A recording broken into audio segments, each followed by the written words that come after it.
اور آپ کی والدہ نے یہ منت مانگ لی تھی کہ بیت المقدس کی خدمت کے لیے اس بچے کو جو ماں کے پیٹ میں ہے، اس بچے کو میں بیت المقدس کی خدمت پر معمور کروں.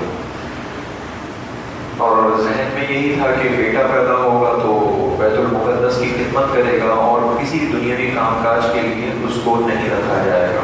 لیکن بیٹی پیدا ہوئی، اور بیٹی جب پیدا ہوئی تو فکر مند ہوئی کہ اب کیا ہوگا، کیونکہ بیٹی کے ساتھ، لڑکی کے ساتھ وہ معاملات ہوتے ہیں کہ جو لڑکوں کے ساتھ نہیں ہوتے. بہرحال وہاں پر قرآن ڈالی گئی، قرآن اندازی ہوئی، اور اس میں حضرت زکریا علیہ السلام کا نام نکل آیا، اور پھر انہوں نے کفالت شروع کی. اب کفالت کے دوران جب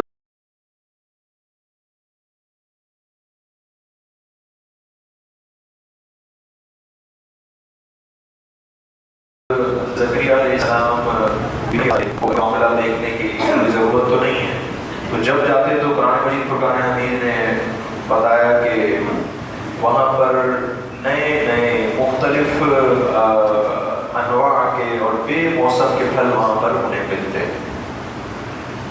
تو حضرت زکریا علیہ السلام نے سوال کیا کہ یہ پھل آپ کے پاس کہاں سے آتے ہیں؟ تو بی بی مریم فرماتی ہیں کہ بی بی مریم کا قول قرآن مجید میں یہاں پر ذکر ہوا کہ ان اللہ یرزق من یشاء بغیر حساب. اللہ تعالیٰ جسے چاہتا ہے بے حساب و کتاب عطا فرماتا ہے. پھر اس کے بعد ہنالک دعا زکریا، وہیں پر کھڑے رہ کر حضرت زکریا علیہ السلام نے دعا کرنا شروع کر دی. اب لفظ دیکھیں یہاں پر قرآن مجید فرقان حمید میں کیا لفظ استعمال ہوئے، ہنالک دعا زکریا، وہیں پر حضرت زکریا علیہ السلام نے دعا کرنا شروع کی یا دعا کی وہیں پر. قال ربی هب لی من لدنک ذریۃ طیبۃ، اے اللہ، اے میرے رب، مجھے عطا کر اپنے پاس سے پاکیزہ اولاد. اے میرے اللہ، مجھے عطا کر اپنے پاس سے پاکیزہ اولاد. یہاں سے یہ بات معلوم ہوئی کہ انبیاء السلام کی سنت یہ تھی کہ جب بھی انہیں کسی چیز کی حاجت ہوتی، جب بھی کسی چیز کی طلب ہوتی، تمنا ہوتی، تو وہ اللہ تعالیٰ کی طرف رجوع کیا کرتے تھے، اللہ تعالیٰ سے مانگا کرتے تھے. اور یہی آپ آقا علیہ السلام کے دور میں آئے ہیں. آقا علیہ السلام نے بھی اللہ تعالیٰ سے جب بھی کسی کوئی بھی حاجت ہوئی، جیسے میدان جنگ میں ہیں، کافر سامنے ہیں، آقا علیہ السلام نے ہاتھ اٹھا دیے اور اللہ تعالیٰ کی طرف رجوع کیا. صحابہ کرام کے دور میں آ جائیں، صحابہ کرام کو بھی جب بھی کوئی چیز چاہیے ہوتی، کوئی حاجت ہوتی، کوئی طلب ہوتی، اللہ تعالیٰ کے حضور ہاتھ اٹھا دیتے اور اللہ تعالیٰ سے طلب کرتے. پھر اس کے بعد بزرگان دین، تابعین، تبع تابعین، اولیاء اعظام، تمام جو ہے وہ تاریخ کی طرف چلے جائیں تو ہمیں اکثر اور بیشتر یہی ملتا ہے کہ جب بھی ان بزرگ شخصیات کو کسی چیز کی حاجت ہوتی، یہ اللہ تعالیٰ کی بارگاہ میں چلے جاتے، اللہ تعالیٰ کی بارگاہ میں حاضر ہو جاتے اور وہاں پر اللہ تعالیٰ سے یہ دعا کرتے تھے. اب مسئلہ یہ ہے کہ شاذ و نادر ہمیں ایسی روایتیں ملتی ہیں کہ جس میں صحابہ کرام نے آقا علیہ السلام سے اور غیر اللہ سے، اللہ تعالیٰ کے علاوہ سے وہ جو ہے مانگنے والا سلسلہ ہے. لیکن یہ شاذ و نادر روایت ہے. اکثر و بیشتر یہ ہوتا تھا کہ جب بھی کسی چیز کی تمنا ہوتی تھی اللہ تعالیٰ کی طرف رجوع کرتے، اللہ تعالیٰ سے طلب کرتے. لیکن شاذ و نادر، جیسے آقا علیہ السلام کی بارگاہ میں ایک صحابی رسول تھے اور وہ آقا علیہ السلام کی خدمت فرمایا کرتے تھے. ایک مرتبہ آقا علیہ السلام نے ارشاد فرمایا، سل ربیہ، مانگو ربیہ، کیا مانگتے ہو؟ تو وہ جو صحابی رسول صلی اللہ علیہ وسلم تھے انہوں نے کہا یا رسول اللہ، انہوں نے جو ہے وہ عرض کی یا رسول اللہ صلی اللہ علیہ وسلم، مجھے جنت چاہیے. تو آقا علیہ السلام نے ارشاد فرمایا کچھ اور مانگ لو. وہ فرماتے نہیں، بس مجھے اسی پر جو ہے وہ اکتفا ہے، اسی پر بس یہی مجھے عطا کرتے ہیں. آقا علیہ السلام نے ارشاد فرمایا کہ پھر سجدوں کے ذریعے میری مدد کرو. تو وہ کہ آقا علیہ السلام نے جنت بھی انہیں بن وجہ عطا بھی کر دی. تو لہٰذا ابھی جنت کا معاملہ یہ آپ سابقہ پورے دور میں چلے جائیں، آقا علیہ السلام کے دور میں جائیں، صحابہ کے دور میں جائیں، آگے بزرگان دین کے دور میں جائیں، تو یہ جنت کا جو معاملہ ہے نا یہ اللہ تعالیٰ سے مانگا جاتا ہے. اور ہر شخص جو ہے وہ جنت اللہ تعالیٰ سے مانگتا ہے، اللہ تو مجھے جنت عطا کر، عذاب نار سے بچا، بلا حساب و کتاب جنت عطا کر. لیکن یہ ایک واقعہ، اور پھر اس کے علاوہ چند ایک اور واقعات کہ جن سے یہ معلوم ہوتا ہے کہ انبیاء کی طرف یا نیک بندوں کی طرف بھی مانگنے کی نسبت کر دینا یہ جائز ہو جاتا ہے۔ ہمارے یہاں پر ہم بہت سارے ایسے معاملات کرتے ہیں کہ جس میں ہم بزرگان دین سے مانگتے ہیں، اللہ تعالیٰ سے نہیں مانگتے۔ جیسے ہم منقبت پڑھتے ہیں، ڈالو نظر کرم سرکار اپنے منگتوں پر ایک بار، ہم نے محفل ہے سجائی بڑی دیر سے۔ ڈالو نظر کرم سرکار اپنے منگتوں پر ایک بار، کیا معنی ہے اس کا، کیا مفہوم ہے؟ اللہ تعالیٰ سے ہی مانگنا چاہیے۔ قرآن میں آپ آقا علیہ السلام کی حدیثوں میں کہ اکثر بیشتر تو اللہ تعالیٰ سے ہی مانگا جائے گا۔ غیر اللہ سے مانگنا اس کی دلیل تو ملتی ہے، کوئی اسے ناجائز تو کوئی بھی نہیں کر سکتا، لیکن ایک جو ہے وہ سمجھے کہ 99% اللہ تعالیٰ سے مانگا جائے گا، 1% کبھی کبھار خاص موقعوں پر، جیسے ہمارے بزرگان دین کا آپ دیکھیں، خود غوث اعظم رحمۃ اللہ تعالیٰ علیہ، ان کے باقاعدہ مارکیٹ میں خطبات ملتے ہیں۔ غوث اعظم رحمۃ اللہ تعالیٰ علیہ کی پوری یونیورسٹی تھی اور پورا ایک مدرسہ تھا، ایک سمجھے کہ ایک جو ہے وہ پوری خانقاہ تھی، لوگ مختلف دور دراز علاقوں سے پڑھنے کے لیے آتے تھے اور باقاعدہ ایک عام واعظ فرماتے تھے۔ آپ کی واعظ کا عادت یہ ہوتا تھا کہ آپ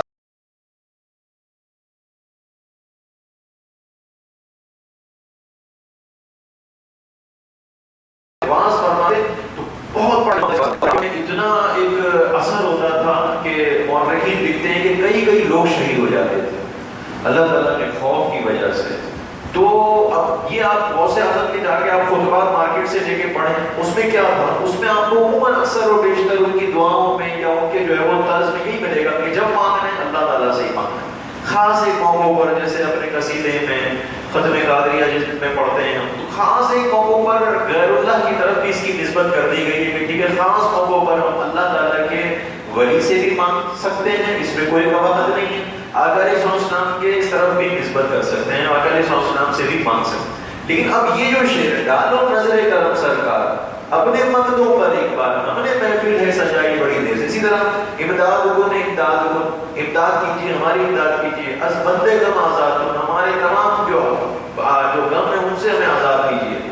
تو اب یہ جو پوری جو پورا جتنا اشعار ہیں، اس طرح کے اور بہت سارے ہیں۔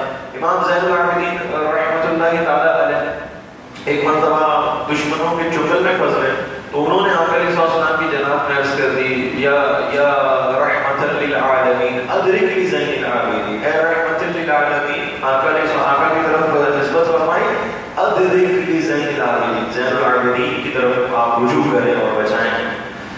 تو خاص ایک موقع پر ملتا ہے، لیکن آج ہمارے یہاں پر مسئلہ یہ ہے کہ ہم بسا اوقات نسبتیں کر رہے ہوتے ہیں، ہم غیر اللہ سے مانگ رہے ہوتے ہیں، اولیاء سے مانگ رہے ہوتے ہیں۔ جیسے حضور سید الشہداء حضرت امیر حمزہ رضی اللہ تعالیٰ عنہ کی بارگاہ میں چلے گئے، مدینہ شریف میں جائیں تو بے شمار مزارات، جنت البقیع میں چلے گئے، بے شمار مزارات ہمارے سامنے آتے ہیں، نام ہمارے ذہنوں میں آتے ہیں، ہم مانگ رہے ہوتے ہیں آپ ہمیں یہ دیجیے۔ یا بزرگان دین ہمارے یہاں پر بہت سارے مزارات ہیں، جانتے ہیں ان سے مانگتے ہیں، اے فلاں بزرگ آپ ہمیں یہ دیجیے، آپ ہمیں یہ دیجیے، آپ ہمیں یہ دیجیے۔ اس کا کانسیپٹ کیا ہے؟ حالانکہ اللہ تعالیٰ دینے والا ہے، اللہ تعالیٰ دینے پر قادر ہے، تو ہم کیوں بزرگان دین کے مزار پہ جا رہے ہیں؟ جب 99% یہی ہمیں قرآن و حدیث میں مل رہا ہے کہ اللہ سے ہی مانگنا چاہیے، اور 1% جو اگر مل بھی رہا ہے ہمیں احادیث مبارکہ سے کہ غیر اللہ سے مانگ سکتے ہیں، یہ شرک نہیں ہے، یہ کوئی گناہ کا کام نہیں ہے، جائز کام ہے، لیکن اس کا کانسیپٹ بھی تو ہوگا، کوئی نہ کوئی اللہ تعالیٰ دے رہا ہے، اللہ تعالیٰ دینے پر قادر ہے، لیکن پھر کیوں غیر اللہ کی بارگاہ میں جایا جا رہا ہے، کیوں اولیاء کی بارگاہ میں جایا جا رہا ہے؟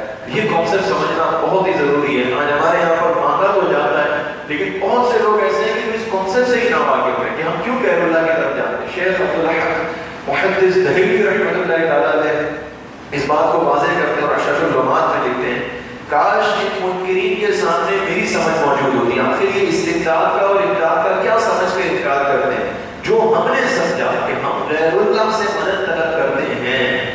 شیخ عبدالحق محدث دہلوی فرماتے ہیں کہ جو ہم نے سمجھا وہ تو یہ ہے، وہ کیا ہے کہ دعا کرنے والا اس بندہ مقرب توسل سے اللہ تعالیٰ کی بارگاہ میں عرض کرتا ہے، اے بار الہ، اس بندہ مقرب کی برکت سے جسے تو نے بہت بے انداز الطاف اور اکرام سے نوازا ہے، میری حاجت کو پورا فرما دے۔ یہ اے اللہ، تو غوث اعظم کا تجھے واسطہ ہے، تجھے غوث اعظم کا وسیلہ ہے یا فلاں بزرگ کا وسیلہ ہے، تو ان کے وسیلے سے میری دعا قبول فرمائے۔ اللہ میں تو بڑا گناہگار ہوں، سیاہکار ہوں، کہ مجھے اپنی دعا پر میری دعا پتہ نہیں قبول ہو نہ ہو، اللہ تجھے ان کا واسطہ وسیلہ ہے۔ تو ایک بات تو یہ ہوئی کہ جب ہم کہتے ہیں امداد عظمت کم آزاد، اور اس طرح کے جتنے جو ہے وہ ڈائریکٹ ہم مدد مانگ رہے ہوتے ہیں، تو ایک بات تو یہ ہو گئی، ایک بات ہمیں خود بھی اپنے ذہن میں بٹھانی ہوگی اور آگے بھی بتانا ہوگا کہ ہمارا عقیدہ یہ ہوتا ہے کہ ہم وسیلہ پیش کرتے ہیں، اللہ ان کی برکت سے، ان کے وسیلے سے یہ کام کرتے ہیں۔ ایک بات یہ۔ اچھا، پھر دوسرا، خود شیخ عبداللہ محدث دہلوی رحمۃ اللہ تعالیٰ نے فرماتے ہیں یا دعا مانگنے والا اس بندہ مقرب کو ندا کرتا ہے، بندہ مقرب کو ندا کرتا ہے۔ جیسے ہم اس شعر میں کہ امداد کن امداد کن، غوث اعظم کی طرف رجوع کر رہے تھے، امداد کرے اور مجھے غم سے آزاد کرے، تو ہم ڈائریکٹ ندا کر رہے ہوتے ہیں نا غوث اعظم کو۔ تو شیخ عبداللہ محدث فرماتے ہیں یا یہ جو مانگنے والا ہے، جو غیر اللہ کی طرف رجوع کر رہا ہے، یہ بندہ کو، یعنی بندہ خدا کو، جو بزرگان دین ہیں، اولیاء ہیں، ان کو ندا کرتا ہے، اے اللہ کے ولی میری شفاعت کرے اور اللہ تعالیٰ سے دعا کرے کہ مجھے میرا سوال اور مطلوب میرا مل جائے۔ اور یہ بندہ جو ہے وہ درمیان میں صرف وسیلہ ہوتا ہے۔ تو دو باتیں ہمارے سامنے ہیں، ایک تو یہ کہ جب ہم دعا کرتے ہیں تو یا تو وسیلہ بناتے ہیں، اے اللہ فلاں بزرگ کے وسیلے سے میرا کام ہو جائے۔ اچھا، پھر اس کے بعد جتنے بھی دعا کے معاملات ہیں، جتنے بھی امداد کے معاملات ہیں، جتنے بھی ہم ڈائریکٹ جو ہے وہ غیر اللہ سے دعائیں مانگتے ہیں، جتنے بھی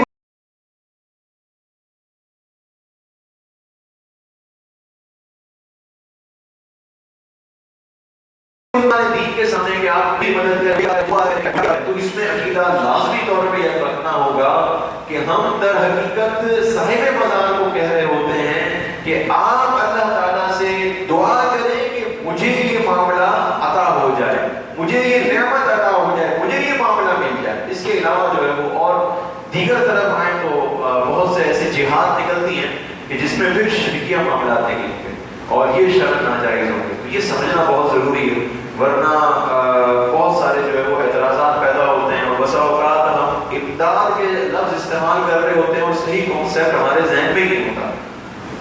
بزرگان دین ہو جائے، اولیاء اعظام ہو جائیں، شیخ عبدالحق محدث دہلوی رحمۃ اللہ تعالیٰ علیہ سے لے کر پیچھے آپ چلے جائیں تو غوث اعظم رحمۃ اللہ تعالیٰ علیہ اپنی زندگی میں کس سے مانگا کرتے تھے؟ ہم غوث اعظم سے مانگتے ہیں امداد کن امداد، غوث اعظم کس سے مانگا کرتے تھے؟ اللہ تعالیٰ سے مانگا کرتے تھے، لازمی سی بات ہے۔ تو آج اگر ہم غوث اعظم سے مانگ رہے ہیں تو غوث اعظم کس سے مانگیں گے؟ لازمی سی بات، اللہ تعالیٰ نے بڑا درجہ عطا فرمایا ہے۔ غوث اعظم اپنی قبر انور میں اللہ تعالیٰ سے دعا کریں گے کہ میرے اس مرید کا اس مسئلے کو حل کیا جائے۔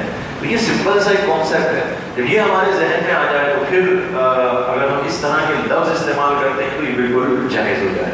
لیکن اگر اس میں کوئی اور قباحت پیدا ہو جائے کہ ہم ڈائریکٹ دعا کرنے پر یہ اللہ کریں کہ اللہ تعالیٰ سے تو ہم نے جو ہے وہ دعا کرتے ہی نہیں قبول ہوتی، بس ہم یہاں دعا کریں کہ یہیں ہمیں مل جائے گا، ہم اس گناہ مزار کے پاس جائیں گے، ان سے کریں گے، ہم ایک عرصے سے دعائیں کر رہے ہیں، لوگوں سے کروا رہے ہیں، جا کے مسجدوں میں دعائیں کروا رہے ہیں، ہمارا مطلوب نہیں مل رہا ہے، یہاں جائیں گے تو مل جائے گا۔ اگر تو یہ عقیدہ ہے کہ ان کے وسیلے سے ملے گا پھر تو جائز ہے، لیکن اگر یہ عقیدہ ہے کہ اللہ تعالیٰ سے تو مانگ کے دیکھ لیا نہیں مل رہا، اب یہاں ہمیں یہی مل جائے گا، یہی بزرگ کریں گے کرم، یہ پھر شرط ناجائز اور سمجھیں کہ کفران نعمت والا معاملہ بھی آئے گا، اللہ تعالیٰ سے مایوسی والا معاملہ بھی آئے گا، اور طرح طرح کے معاملات یہاں پر جمع ہوں گے۔ تو لہٰذا سمجھنا چاہیے کہ آپ علماء کی طرف جا کے پڑھیں، اور جو بڑے بزرگ علماء ہیں ان کی طرف جا کے پڑھیں، تو علماء کی لائف اور باقاعدہ کتابوں میں صراحت کرتے ہیں کہ اکثر اور بیشتر اللہ تعالیٰ سے ہی مانگا جائے۔ اپنی خاص محافل میں کبھی کبھار ایسا ہو جائے کہ اگر کوئی غیر اللہ سے مانگ لے،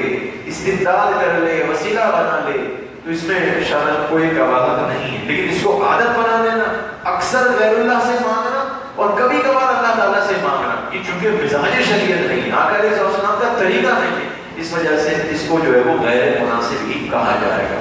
تو بہرحال یہاں سے پتہ چلا حضرت زکریا علیہ السلام کو جب کوئی حاجت پیش آئی تو اللہ تعالیٰ قالا ربی حبلی ہے، رب مجھے عطا فرما، ڈائریکٹ اللہ تعالیٰ کی طرف رجوع کیا۔ تو اکثر اور بیشتر یہی ہونا چاہیے کہ ہم اللہ تعالیٰ کی طرف رجوع کریں گے۔ پھر اس کے بعد پورا واقعہ کہ انہوں نے جو ہے وہ اللہ قرآن میں ارشاد فرمایا کہ اللہ تعالیٰ آپ کو بشارت دیتا ہے کہ یحییٰ علیہ السلام کی جو تصدیق کرنے والے ہوں گے، حضرت عیسیٰ علیہ السلام کی، اور پھر اس کے بعد سید ہوں گے، سردار ہوں گے، اور عورتوں سے بچنے والے ہوں گے، کیونکہ خوف خدا کا پورا واقعہ معاملہ جو ہے وہ ہم نے سماعت کیا تھا۔ اب اس کے بعد جو ہے وہ قرآن مجید میں ارشاد فرمایا کہ اب یہ جو حضرت زکریا علیہ السلام تھے یہ کافی بوڑھے ہو چکے تھے، کافی عمر ہو چکی تھی، اور جو آپ کی زوجہ تھی ان کی بھی کافی عمر ہو چکی تھی، اور اس عمر میں ولادت ہوتی نہیں ہے.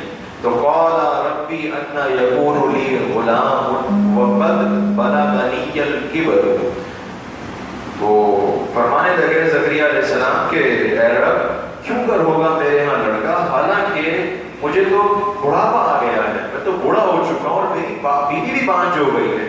قال کذالک، یعنی پھر اللہ تعالیٰ نے ارشاد فرمایا اسی طریقے سے ہوگا، یعنی کہ آپ کو ایسا نہیں ہوگا کہ جوانی میں بدل دیا جائے گا، نہیں، آپ بوڑھے ہو گئے ہیں، آپ کی زوجہ بانجھ ہو گئی ہیں، عمر کو پہنچ گئی ہیں، لیکن قال کذالک، اسی طرح ہوگا، ایسے ہی جو ہے وہ معاملہ ہوگا جیسے آپ نے ارشاد فرمایا. اللہ یفعل ما یشاء، اللہ تعالیٰ جو چاہتا ہے کرتا ہے، اللہ تعالیٰ جو چاہتا ہے، جسے چاہتا ہے، جیسا چاہتا ہے عطا فرما دیتا ہے. تو یہاں سے پتہ چلا کہ ایک تو مایوسی کی ضرورت نہیں، انسان جو ہے وہ جتنا بھی کہیں کسی مشکل میں آ جائے، پریشانی میں آ جائے، اللہ تعالیٰ کی طرف رجوع کرے، اللہ تعالیٰ اس کی امید کو پورا کرے. پھر یہ جو کلمہ ہے اللہ یفعل ما یشاء، اللہ تعالیٰ جو چاہتا ہے کرتا ہے. تو یہاں سے تھوڑا سا یہ تو نعمتوں کے بارے میں تو ہم بسا اوقات کے ذہن بنا لیتے ہیں، مشکل جو ہوتے ہیں ہمارا ذہن میں یاد رکھے گا اللہ تعالیٰ قلم کرنے کا والا ہے، اللہ تعالیٰ ہماری مشکل کو آسان بنا دے گا. بسا اوقات میں کوئی نعمت نہیں مل رہی ہوتی، کوئی کام ہمارا رکا ہوا ہوتا ہے، کاروباری مسئلے ہو جاتے ہیں، کہتے ہیں ٹھیک ہے اللہ تعالیٰ سے دعا کر رہے ہیں، اللہ یفعل ما یشاء، اللہ تعالیٰ جو چاہتا ہے کرتا ہے، ہماری بھی اللہ تعالیٰ قبول فرما لے گا. لیکن یہ لفظ جو ہے وہ ہمیں کسی اور طرف بھی لے کے جا رہا ہے.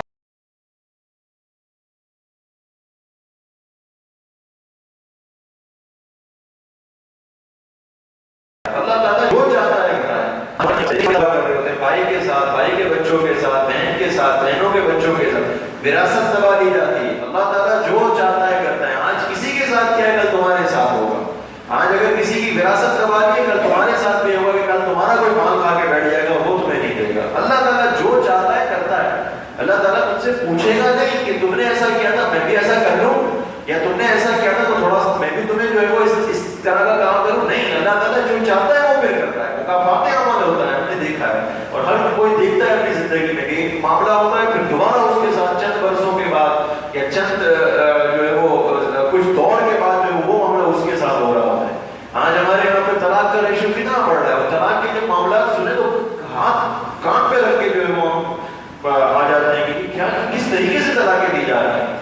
نئی نئی شادی ہوئی اور شوہر نے طلاق دے دی، وجہ کیا تھی؟ بھائی ماں نے کہا کہ بھائی یہ روٹیاں بنانا نہیں جانتی، صفائی نہیں کرتی، رات کو لیٹ، رات صبح جو ہے وہ لیٹ اٹھتی ہے، اس وجہ سے طلاق دے دی. یہ اس طریقے سے. اچھا پھر شوہر نے طلاق پہ وہ خود نہیں دی ہے، ماں نے کہا تھا کہ تیری بیوی کام نہیں کرتی ہے، تیری بیوی یہی معاملہ نہیں کرتی ہے، طلاق دے دی. آج آپ کسی کی زندگی کو بگاڑ رہے ہیں، کسی کی بچی کو زندگی کو بگاڑنے تیار ہیں. اللہ تعالیٰ جو ہے وہ جو چاہتا ہے کرتا ہے. اللہ تعالیٰ نے ایسا نہ ہو کہ آپ کی بچی کے ساتھ بھی یہی معاملہ کرتے ہیں. تو اس طریقے سے ہم غور کریں تو ایسے بہت سارے معاملات ہیں کہ جس میں کوتاہیاں ہو جاتی ہیں، اور جس میں جو ہے وہ اس طرح کے ہمارے خاندانی معاملات ہو جاتے ہیں.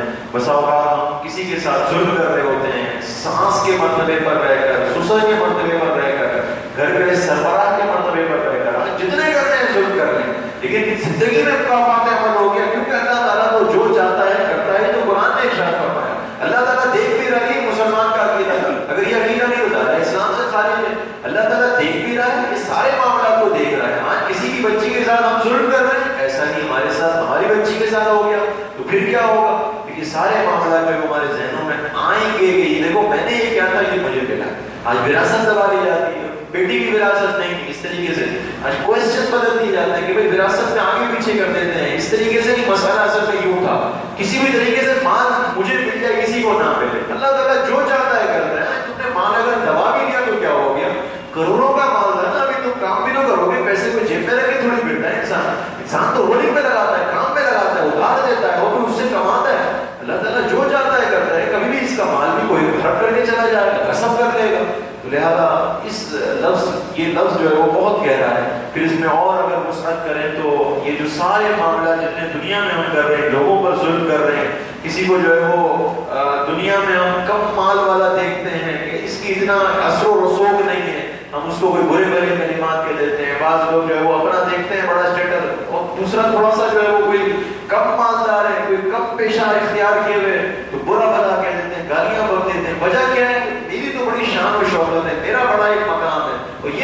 سامنے کیا ہے. ذرا کوئی غلطی ہو گئی تو ہم جو ہے وہ اپنے سے کم جو مالدار لوگ ہوتے ہیں انہیں جو ہے وہ بہت زیادہ اپنی زبان کے ذریعے ایذا پہنچاتے ہیں. اللہ تعالیٰ جو چاہتا ہے کرتا ہے. آج جو مال کا گھمنڈ ہے یہ مال کس لمحے سارے کا سارا ضائع ہو جائے. اور ہمارے سامنے ایسے بہت سارے کیس ہم دیکھتے ہی ہیں کہ بڑی بڑی فیکٹریاں تھیں اور چند ہی لمحوں میں آگ نے لپیٹا اور سارے کے سارے جو ہے وہ روڈ پر آ گئے. دکانیں پوری جل گئیں. سارے کا سارا لوگ دیوالیے پہ آ گئے. تو اللہ تعالیٰ جو چاہتا ہے کرتا ہے. نہ جانے کب کیا ہو جائے اور کس طریقے سے انسان جو ہے وہ کروڑوں سے لے کر جو ہے وہ بالکل زمین پر آ جائے. پھر بروز معاشر کا عذاب کہ اللہ تعالیٰ جو چاہتا ہے کرتا ہے. اللہ تعالیٰ نے اگر عذاب دے دیا بروز معاشر, کیونکہ وہ تو بے نیاز ہے نا. وہ چاہے تو بس ایک معمولی سی نیکی کہ میں نے اٹھا کے پانی حضرت کو دیا, اللہ تعالیٰ کو پسند آیا, اللہ تعالیٰ نے بخش دیا. اور نہیں تو اللہ تعالیٰ جو ہے وہ ایک بلی کو پانی نہ پلانے کے بدلے میں جہنم میں ڈالتے. بے نیاز ہے. کہاں ہم جو ہے وہ کس بات پر اترائے ہوئے ہیں, کس بات پر ہم فخر کر رہے ہیں. کیا یہ داڑھی ہمیں بچا لے گی؟ کیا یہ مختصر سی جو عبادتیں ہیں کیا یہ سیدھا ہمیں جنت کی طرف لے کے جائیں گی؟ ٹھیک ہے, امید تو اللہ تعالیٰ سے رکھی جائے. اللہ تعالیٰ کرم والا معاملہ کرے گا اپنی نیکیوں پر نظر رکھتے ہوئے. لیکن جو گناہ ہیں وہ تو ہمیں کسی اور جانب لے کے جانے پر تلے ہوئے ہیں. تو لہٰذا اس گناہ والے معاملات کو بھی دیکھیں. اور یہ جو گناہ والے معاملات ہیں, اگر اللہ تعالیٰ نے ایک گناہ کو بھی جو ہے وہ اس کو بھی سمجھیں کہ پوچھ گچھ ہو گئی نا, تو یہ ایک گناہ ہمیں جہنم کی طرف لے کے جا سکتا ہے. اللہ تعالیٰ جو چاہتا ہے کرتا ہے. اللہ تعالیٰ کسی کا محتاج نہیں ہے, کسی سے پوچھتا نہیں ہے. کسی سے جا کے بھائی تمہاری بچی کے ساتھ ظلم ہوا تھا, اب کیا میں اس کی بچی کے ساتھ ظلم کروں یا نہیں کروں؟ تمہارا استعمال غصب کیا تھا وراثت کے طور پر یا کاروباری معاملات میں, اب میں اس کے ساتھ جا کے اس کا مال غصب کروں یا نہیں کروں؟ تم نے معاف کر دیا تو ٹھیک ہے چلو میں ایسا نہیں کرتا. اللہ تعالیٰ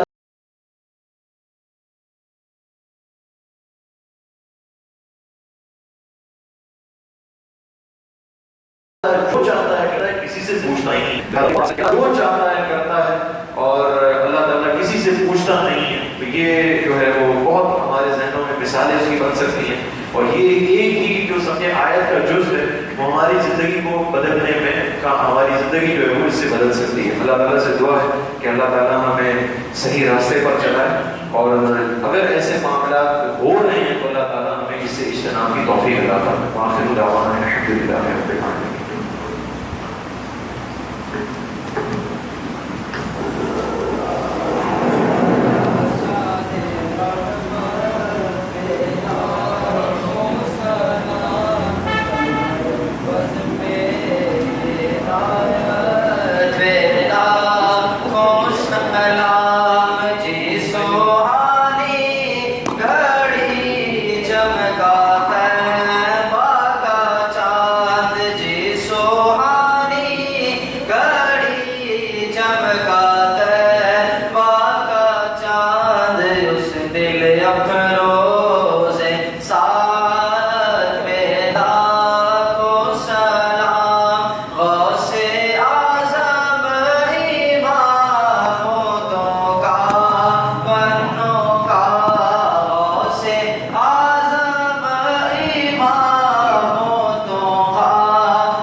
ایمان پہ سلامتی اور ایمان پہ خاتمہ عطا فرما، قبر، حشر، پل صراط اور جنت تک کی تمام منازل میں آسانیاں عطا فرما، بلا حساب و کتاب جنت میں داخلہ عطا فرما۔